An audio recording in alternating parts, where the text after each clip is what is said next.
कैलास पर्वतावर पार्वतीमाई ध्यानात तल्लीन होत्या, पण त्या दिवशी त्यांच्या मुखावर शांती नव्हती.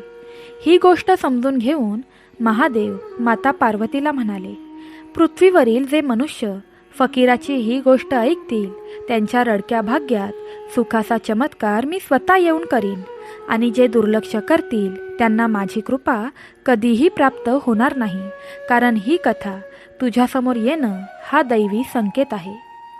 भगवान भोलेनाथ माता पार्वतीला म्हणाले, ही कथा फक्त ऐकल्याने मनोइच्छित फळ मिळते आणि कितीही मोठे आजार, वाईट शक्ती शरीर सोडून निघून जातात आणि घरात सुखसमृद्धीचा वर्षाव होतो.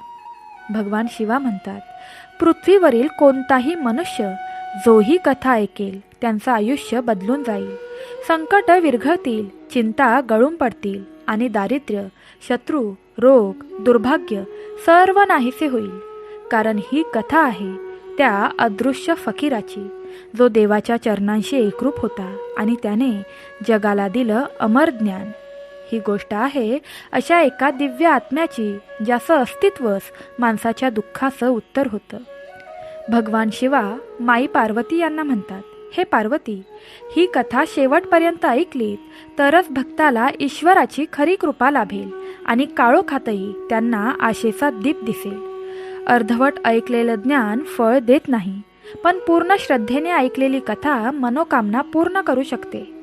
परमेश्वराचा आशीर्वाद प्राप्त करण्यासाठी आणि त्यांची कृपा मिळवण्यासाठी शिवा मला मार्ग दाखव टाईप करा.